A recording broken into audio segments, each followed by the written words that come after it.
there, senior leader, and welcome to the Talent Sherpa podcast. I'm your host, Jackson Lynch. And today we're going to go straight into a topic that honestly most of us would rather avoid. It's one of those uncomfortable leadership truths that you don't hear about in business school, but it'll hit you right in the gut once you're sitting in the CHRO chair. I'm talking about what happens when the CEO's favorite becomes the organization's biggest headache, and why you better have a solid bulletproof game plan before opening your mouth. Now, first off, let's get real for a moment. I will admit something right here. I have absolutely messed this up before. Early in my career, back when I had a full head of hair and I was younger and much more optimistic about how straightforward these things should be, I spotted a glaring issue with someone close to my boss. The data was there. The culture was clearly strained. We wondered what was going on. It felt like an absolute no-brainer. So I did what seems logical at the time. I told the truth. And guess what? It did not go well. I went in assuming logic and clear evidence alone would win the day. And what I failed to understand was that my manager didn't just hear criticism about the other person. He heard criticism about his own judgment, about someone he trusted deeply, and about his ability to even pick the right people. Lesson learned. So let's talk about courage. And I don't mean the flashy superhero courage you see in movies. I'm talking about the gritty, uncomfortable courage required to bring up an inconvenient truth when you'd rather do literally anything else. So why is courage so essential here?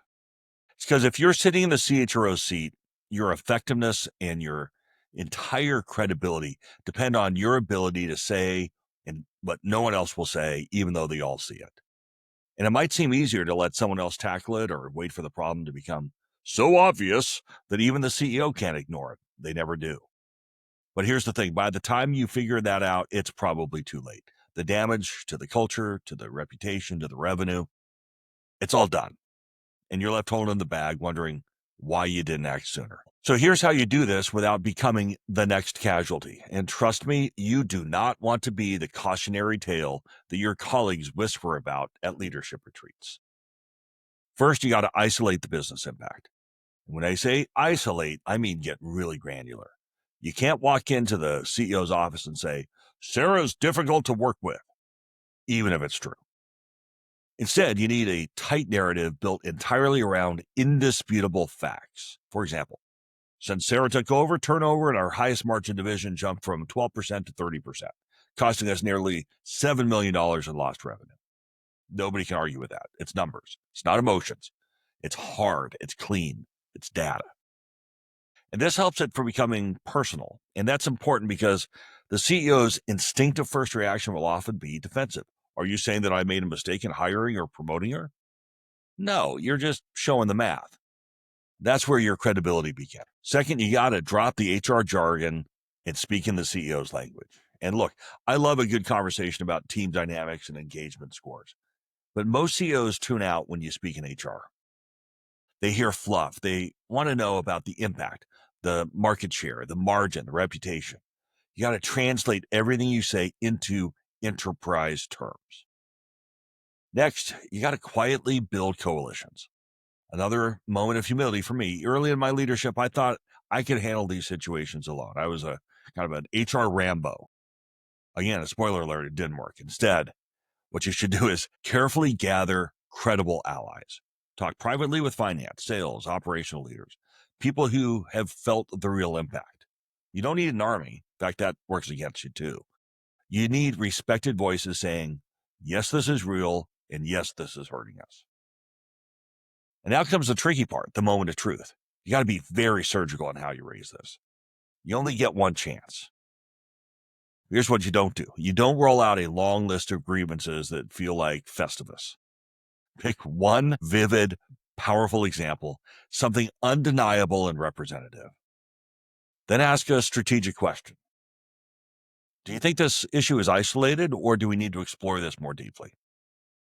You're not accusing, you're calibrating. And then here's the next part, and this takes the real courage. Foreshadow the line you're going to hold. You got to be clear, respectful, but unwavering.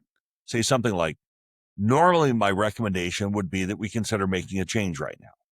Out of respect for the relationship, I'm holding back. But I need you to know that if this continues, we will be talking about it again, and I'm going to be escalating. You're showing respect. You're being clear. You're giving the CEO some space to digest the issue, and if they choose to, help it. You can offer practical solutions that protect the CEO and the business. Maybe it's reassignment. Maybe it's shifting scope or reporting structure. Creating a little distance between the individual and the critical operations can buy everyone some breathing room. You're demonstrating loyalty, not just to the CEO, but to the organization and importantly to its outcome. Now let's circle back again to courage. Even after many years, I still find these conversations really challenging. The butterflies, the racing thoughts, the pacing around the office before the meeting, it's all there. But here's what I've learned. Those butterflies are good. They mean you're alive, you're human, and you understand what's at stake. And if you're not nervous, you might not appreciate how critical this conversation is, not only for you, but for the CEO. But here's the crucial part. You have to act anyway, even if it's uncomfortable. As CHROs, our fundamental job is to be the mirror of truth for the organizations we serve. We don't just observe culture, we shape it through what we tolerate. The behaviors and decisions we accept become the standards for everyone else. If you want to know your real culture, we've talked about this before, audit your last 100 decisions. Whatever those decisions say, that's your true culture, not your fancy posters on the wall or your carefully crafted mission statements. Managerial courage is becoming a bit of a lost art. I learned about it back in the career architect model years ago. But in that model, they also talk about the skill and the over or underused. It's a key leadership competency, but it's often misunderstood. Overusing managerial courage, coming in hot, constantly challenging everything, well, that's not good. You're going to quickly get labeled as difficult, a disruptor without finesse. On the other hand, underuse, that leads to stagnation, erosion of your personal credibility, and ultimately it makes you complicit in this organization's dysfunction. The balance is critical, but doing nothing at all is not an option. And why? Because no one else has the responsibility that you have. Nobody else is explicitly charged with confronting these truths. You can't delegate that kind of accountability. You and you alone must act. But here's the kicker. You better have a plan. Courage without a strategic approach isn't courage. It's recklessness. You don't get points for bravado. You get points for solving problems without blowing yourself up. Okay, friends, we've gotten deep. And speaking of signals, here's a completely subtle but totally predictable pivot towards our wrap-up.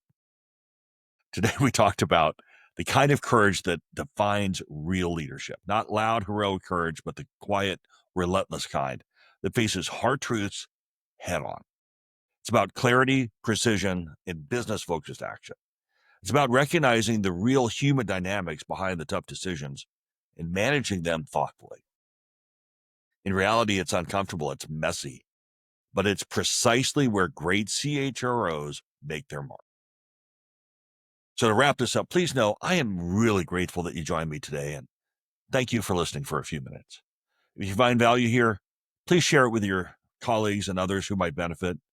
And don't forget to like and subscribe. That's, in fact, how the algorithm works, no matter what platform you're watching or listening on. That's how we get more listeners.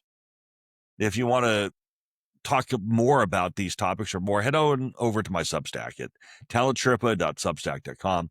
That is where we dive deeper and provide more insights on navigating the future of work. And for those of you getting ready for your first CHRO assignment, remember that we have a cohort group starting up in September. Early bird discounts are available through the end of July. So until next time, keep adapting, keep leading, and keep on climbing.